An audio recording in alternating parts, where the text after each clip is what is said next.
안녕하세요. 수학의 모든 것의 강창원 쌤입니다. 이번 영상은 경제수학 강의입니다. 앞선 파트에서 1단원, 2단원 큰 대단원들 2개를 마무리 지었고요. 이번 강의부터는 새로운 단원 3단원 배우게 되는데 3단원의 핵심은 함수입니다. 앞에서 1단원에서는 간단한 초등학교 수준의 더하기, 빼기, 비율 정도 간단한 수학을 배웠고요. 2단원에서는 이제 거의 핵심은 연금, 적금, 이율을 따지는 은행에서 사용될 수 있는 이율을 배웠습니다. 그래서 연금의 현재 가치, 미래 가치를 배웠는데 요 3단원부터는 이제 본격적으로 경제 현상들을 파악해보는 시간이라고 보시면 돼요. 우리가 그 일상생활에서 일어날 수 있는 경제 현상들을 함수를 가지고 나서 그 함수를 통해서 그 경제 현상을 분석하는 게 이 단원의 목표라고 생각하시면 됩니다. 그래서 여기부터는 그 중에서도 오늘은 첫 단원 뭐냐면 함수가 무엇인지에 대한 간단한 정의를 해드리고 그 다음에 간단한 함수, 1차 함수나 쉬운 함수들을 토대로 그 구체적으로 어떤 경제에다가 적용을 할 수 있는지를 배워보는 시간이라고 할 수 있겠습니다. 제 강의 자료는 그 유튜브 밑에 보시면 영상 더보기가 있는데요. 거기에 영상 더보기 클릭하시면 제 블로그로 오셔서 강의 자료를 다운받으실 수 있습니다. 그래서 강의 자료 한번 보시고 그 다음에 같이 강의로 시작하셨으면 좋겠습니다. 공부 같이 하실 준비 되셨나요? 그러면 시작하도록 하겠습니다.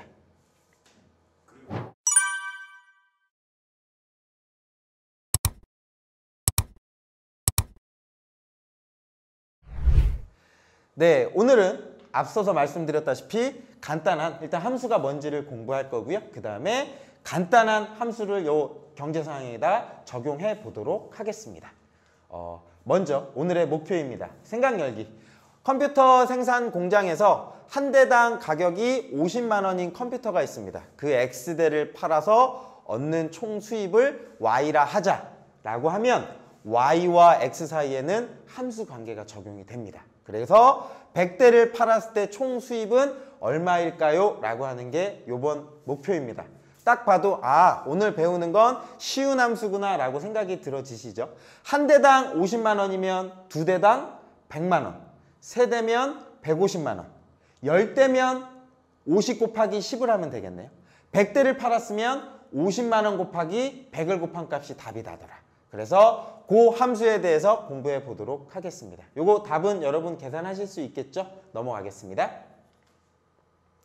먼저 함수에 대해서 정의를 하도록 하겠습니다. 함수는 영어로 function이라는 영어를 쓰고 있고요. 그 중에 앞에 있는 철자 F를 따서 함수를 보통 나타낼 때는 F라는 기호를 많이 사용을 합니다. 그리고 함수를 정의하도록 하겠습니다. 함수는 사실은 두 집합 간의 짝을 지어주는 거예요. 그래서 함수를 정의하기 위해서는 먼저 집합이 있어야 돼요. 이렇게 앞에 있는 집합을 제가 X라고 부를 거고요. 뒤에 있는 집합을 Y라는 집합이라고 하겠습니다. 그리고 그 집합 안에는 각각의 원소들이 있어요. 1, 2, 3이라고 주어지겠습니다. 예를 들었어요. 그러면 이 1, 2, 3을 집합 X의 원소라고 이름을 붙여줄 겁니다. 그리고 Y에서도 원소가 있겠죠? 저는 50만 원부터 갈게요. 50만 원, 100만 원, 150만 원, 200만 원. 이렇게 잡았을 때 요 집합에서 요 집합으로 짝 지어주는 걸 대응이라고 이름을 붙여줘요. 여기 보시면 대응할 때라고 하는 건 선을 긋는 거예요. 1이 어디에다가 대응시키세요 라고 하는데 그건 나름대로 규칙을 정하시면 됩니다. 저는 1을 50으로, 2를 100으로, 3을 150으로 라고 이렇게 정의를 할게요. 이렇게 하시면 얘가 뭐가 될 수 있냐면 집합 X에서 Y로 가는 함수입니다 라고 이렇게 정의하실 수가 있어요. 근데 대응인데 요거 말고도 대응을 할 수가 있어요. 예를 들면 3이 150만 원에도 가고 200만 원에도 가면 요거 자체는 대응은 맞아요. 대응은 맞는데 함수가 아닙니다. 함수의 정의는 여기 보시면 X의 각 원소에 Y의 원소가 오직 한 개씩만 대응을 해야 돼요. 근데 제가 지금 여기 대응할 때 X의 원소가 Y의 원소에 2개에 대응했죠. 그럼 얘는 함수가 아닌 거예요. 그래서 함수가 되기 위해서는 여기에서 하나만 나가야 돼요. 그리고 또 하나 추가로 만약에 요렇게 잡았어요. 요렇게만 잡아서 1은 50만 원, 2는 100만 원, 3은 그냥 내비뒀습니다. 그럼 얘도 함수가 아니에요. 함수의 정의는 여기가 중요해요. 여기를 뭐라고 부를 거냐면 이 집합을 정의역이라고 이름을 붙여줄 거예요. 그리고 짝지어지는 이 집합을 공역이라고 이름을 붙여줄 겁니다. 그리고 정의역에 있는 모든 원소는 다 짝이 있어야 돼요. 짝이 있어야 되는데 3이 짝이 없잖아요. 그럼 함수가 아닌 거예요. 결론은 여기 있는 1, 2, 3이 무조건 짝대기 하나로만 출발하는 겁니다. 그래서 3은 150만 원에 이렇게 대응했습니다 라고 하면 얘는 함수인 거예요. 그러면 200만 원은 짝지어지는 게 없는데 괜찮나요? 라고 하면 여기는 괜찮아요. 함수의 정의는 여기 있는 친구들은 다 무조건 하나씩만 짝이 있어야 되고 여기는 남는 값이 있어도 됩니다. 그래서 여기에서 이름을 하나 더 붙이면 공역 중에 짝이 있는 이 집합이 있어요. 이 집합을 뭐라고 부를 거냐면 공역 중에서도 치역입니다 라고 이름을 이렇게 붙여줄 겁니다. 그래서 정의역, 치역, 공역. 얘 같은 경우에는 공역은 원소가 4개지만 대응되는 게 3개니까 치역은 3개인 거죠. 그리고 이 경우도 사실은 가능해요. 함수의 정의는 이렇게 가서 3이 예를 들어서 100만에 이렇게 맞닿아 왔어요. 얘도 함수는 될 수가 있습니다. 이게 함수의 정의고 그 말을 뭐라고 붙이냐면 x의 각 원소에 y가 하나씩 대응하는 거다라고 생각하시면 됩니다. 그리고 구체적으로 함수식을 표현할 수 있겠죠. 얘 같은 경우에 제가 이렇게 대응했다면 fx는 어떻게 계산하시면 되냐면 곱하기 x라고 이렇게 식을 세우시면 되겠네요. 이렇게. 그러면 만약에 1을 대입하면 여기 1 집어넣으면 50만 원, 2 대입하면 100만 원, 3 대입하면 150만 원. 구체적인 함수식도 이렇게 세울 수가 있습니다. 네. 그런 함수들의 종류는 무지하게 많은데요. 그중에 이번 시간에는 정비례와 반비례에 대해서 먼저 시작하도록 하겠습니다. 그리고 정비례, 반비례는 제가 앞선 강의에서 설명을 한번 해드렸어요. 그래서 그냥 간단하게 하고 넘어갈게요. x의 값이 2배, 3배로 늘어날 때 y의 값도 똑같이 2배, 3배로 늘어나면 그 함수를 정비례 함수입니다 라고 이름을 붙여줍니다. 예를 들어서 이런 경우가 있어요. 지우개 생산량이 빵개, 1개, 2개, 3개 그거 생산하는데 드는 비용을 y1이라고 했을 때 빵개 생산하면 빵개, 1개 생산하는데 50원, 2개 생산하는데 100원, 3개 생산하는데 150원. 보시면 여기에서 2배로 늘어날 때 여기서도 똑같이 2배로 늘어났죠. 이런 함수를 정비례 함수다라고 이름을 붙여주고요. 정비례 함수는 요거예요. 어떤 함수냐면 1차 함수입니다. 1차 함수를 정비례 함수라고 하는데 기본적으로 상수항이 없어야 돼요. 상수항이 없어야 돼요. 요런 꼴을 그 정비례 함수라고 하고 그림으로 그리면 항상 어디를 지나야 되냐면 원점을 이렇게 지나야 돼요. 그래서 정비례한다 라고 하면 kx입니다 라고 미지수 어떤 몇 배라고 하는 k값이 붙을 거예요. k는 상수가 되는 거고요. 반비례의 정의는요. x의 값이 2배, 3배로 늘어날 때 y의 값이 2분의 1배, 3분의 1배로 늘어나는 거. 여기 늘어나지만 사실은 2분의 1, 3분의 1 곱하니까 작아지는 거예요. 그런 경우를 반비례 함수라고 하는데 대표적인 경우가 이런 거예요. 뭐냐면 빵 30개를 x명이 나누어 가질 때 한 사람당 먹는 빵의 개수를 y라 하자라고 하면 기본적으로 한 명이면 빵을 30개, 한 사람이 30개 먹겠죠. 두 사람이면 빵을 15개 먹을 거고요. 세 사람이면 빵을 10개 먹을 겁니다. 이럴 경우를 뭐라고 부르냐면 반비례라고 하는 거고 반비례는 어떤 꼴이냐면 y는 x분의 k 꼴인 거예요. 그래서 얘 같은 경우에 식을 세우면 y는 x분의 k인데 1을 집어넣었을 때 30 나와야 돼요. 1을 집어넣었을 때 30 나와야 되니까 k 값이 구체적으로 30이구나. 저 관계식을 나타내는 함수는 y는 x분의 30입니다 라고 이렇게 식을 세우시면 반비례 함수가 되는 겁니다. 그리고 그림을 그리면 x축, y축 주어졌을 때 이렇게 늘어나는 거예요. 하나 30, 2개 15 이렇게 나오는 걸 반비례 함수라고 합니다. 그러면 함수에 대한 정의로 예제 문제를 보고 가겠습니다. 예제 1번인데요. 아래와 같이 변화하는 두 xy에 대하여 y가 x의 함수인 경우를 찾으세요. 그리고 함수가 맞다면 식으로 나타내세요. 함수가 아니면 그 이유를 설명하세요 라고 주어졌습니다. 함수의 개념을 알 수 있는가 문제인데요. 한 권에 2,000원 하는 책이 있습니다.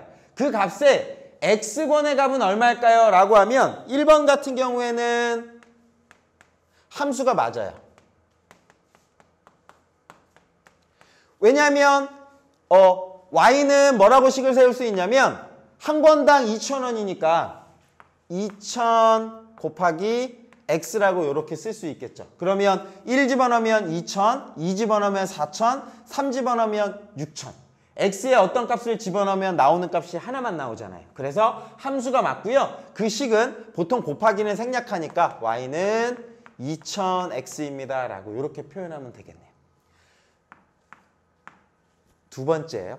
소포의 무게 yg까지는 무게에 관계없이 요금이 x1입니다 라고 주어졌어요. 그러면 얘 같은 경우에는 사실은 함수가 안 돼요. 왜 그러냐면 만약에 예를 들어서 100g까지는 요금이 1,000원이에요.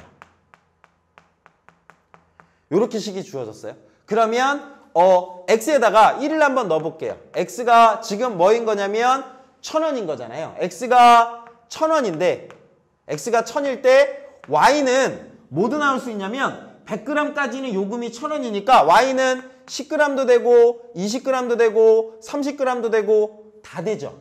이 말은 그림으로 나타내면 x라는 집합, y라는 집합 이렇게 있었을 때 여기가 1,000원이에요. 여기가 1,000원인데 10g, 20g, 30g. 거꾸로 10g도 얼마예요? 1,000원. 20g도 얼마예요? 1,000원. 30g도 얼마예요? 1,000원. 이렇게 그림이 가니까 x의 원소에 대해서 대응하는 값이 많아지죠. 그럼 얘는 함수가 아닌 거예요. 그래서 두 번째는 함수가 아니야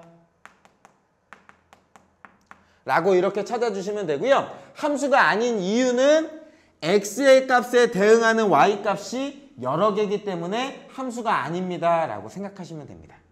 근데 만약에 이 문제에서 거꾸로 바꾸면 함수가 될 수 있어요. 뭐냐면 여기가 x고요. 소포의 무게가 xg까지 얼마입니다. 이 값이 y면 그때는 거꾸로 가는 거야. 10g이 1,000원, 20g이 1,000원, 30g이 1,000원. 여기 가는 건 여기가 정의역으로 보면 하나씩만 대응되는 거거든요. 그건 참고하시면 거꾸로는 함수가 될 수 있지만 여기서 여기 갈 때는 함수가 아니다 생각하시면 됩니다. 되셨죠? 3번 가겠습니다. 3번은 쉽죠? 1달러가 1,000원이래요. X달러 값의 Y1이라고 하면 2달러는 2,000원, 3달러는 3,000원. 함수죠? 오케이. Y는 어떻게 만들어져요? 1000X가 되는 거죠. 1달러 집어넣으면 1,000원, 10달러 집어넣으면 10,000원. 그래서 3번은 함수입니다 라고 찾아주시면 되겠습니다. 다음은 정비례와 반비례 관련된 함수입니다. 이 문제를 읽어볼게요. 그러면 수도권 신도시 A와 B 도시가 두 개가 있나 봐요. 그런데 서울에 와서 구매하는 상품의 전체 구매량은 각 도시의 인구수에 정비례하고 서울시까지 거리에 제곱에 반비례하는 법칙을 따른다라고 하자라고 주어졌습니다. 그럼 이 상황을 그림으로 나타내면 이런 거예요. 서울이 여기 있는데요.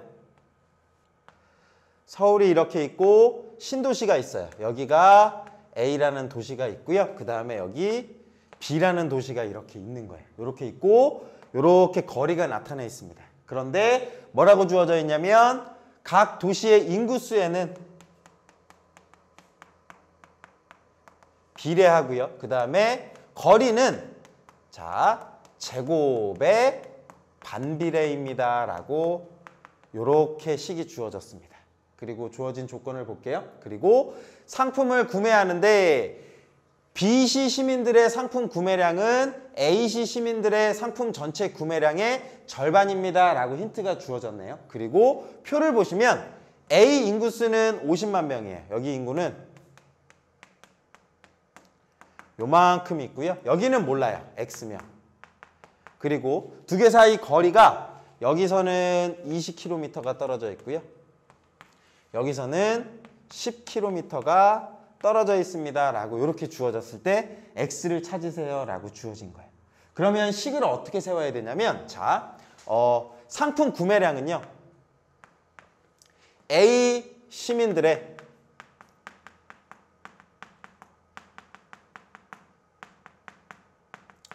구매량을 어떻게 식을 세울 수 있냐면 거리에는 제곱에는 반비례예요. 거리 제곱에 반비례니까 20의 제곱분의 라고 이렇게 쓸 수 있고 인구에는 비례한다라고 했으니까 50만.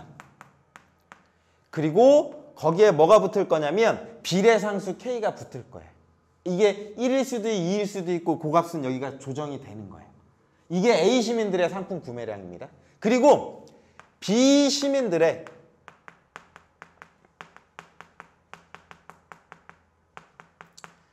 상품 구매량은요. 거리는 10km예요. 10의 제곱에는 반비례하니까 얘는 분모로 내려가는 거고요. 그 다음에 인구는 X명에 비례한다 그랬으니까 여기 X가 들어갈 거예요. 그리고 똑같이 요거와 요거는 똑같은 공식이 따르는 거예요. 그래서 여기서도 비례상수 K가 이렇게 붙을 겁니다. 그래서 이 상품 구매량에 관한 식을 이렇게 세울 수가 있어요. 거리 제곱에는 반비례, 반비례는 분모, 그 다음에 인구수에는 비례니까 분자. 그래서 이렇게 식을 세웠습니다. 그리고 나서 문제를 봤더니 절반이래요. A 시민들의 상품 전체의 절반이니까 이 값의 2배한 값이 얘랑 어때야 돼요? 같아야겠죠. 식을 어떻게 세울 수 있냐면 이 값의 2배한 값이 같아야 됩니다. 라고 이렇게 식을 세우시는 거예요. 그러면 같다라고 식을 세웠으니까 K 약분 이렇게 될 거고요. 그 다음에 여기 400, 100이니까 양변에다가 400을 곱할게요. 400을 곱하면 20의 제곱 사라지고 400을 곱하면 여기 값이 사라지면서 4가 이렇게 붙겠죠. 그죠? 그러면 50만 원, 50만이 2랑 4랑 곱해서 8x입니다. 라고 식을 이렇게 세울 수가 있어요. 그러면 양변에 8로 나눠주시면 되겠죠. x는 나눠볼까요? 50만 명을 8로 나누겠습니다. 그러면 8, 6에 48, 20, 8이 16 나왔네요. 40이니까 8, 5, 40 해서 0 나오겠네요. 그러면 하나, 둘, 셋 나오고 00 이렇게 나오겠네요. x는 62,500명이라고 이렇게 찾아주시면 됩니다. 그래서 답은 62,500 되실까요? 네, 여기는 비례와 반비례를 이용한 문제였습니다. 그런데 여기가 아마 여러분들이 해석하시기가 조금 어려웠을 거예요. 왜냐하면 변수가 2개가 붙은 거예요. 왜냐하면 여기 식을 세울 때 조건이 하나에 따라서 영향을 받은 게 아니에요. 뭐냐면 아까 여기에서 결국 상품 구매량이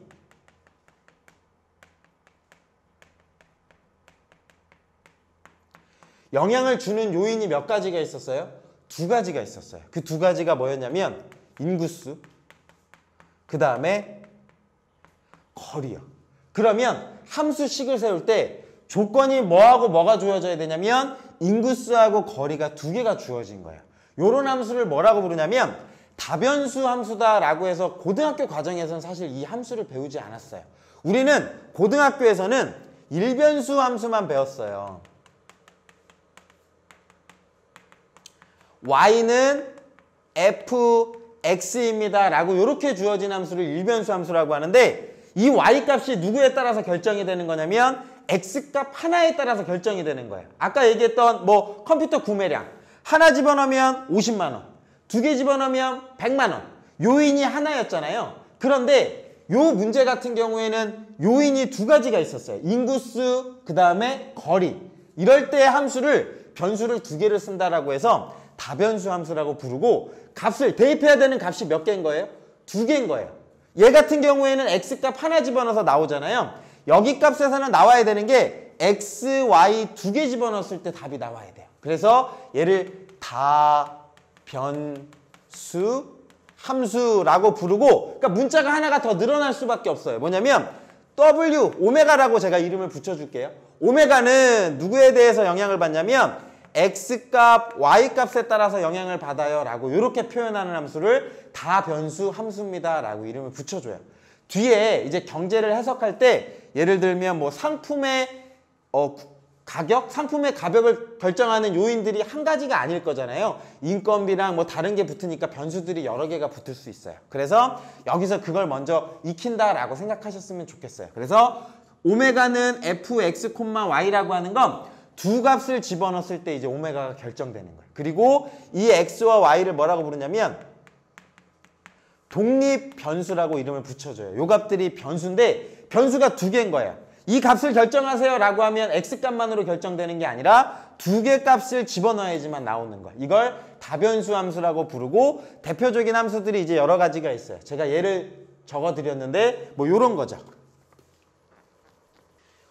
오메가는 x제곱 더하기 y제곱입니다 라고 하면 얘는 x는 1, y는 1을 대입하는 거예요.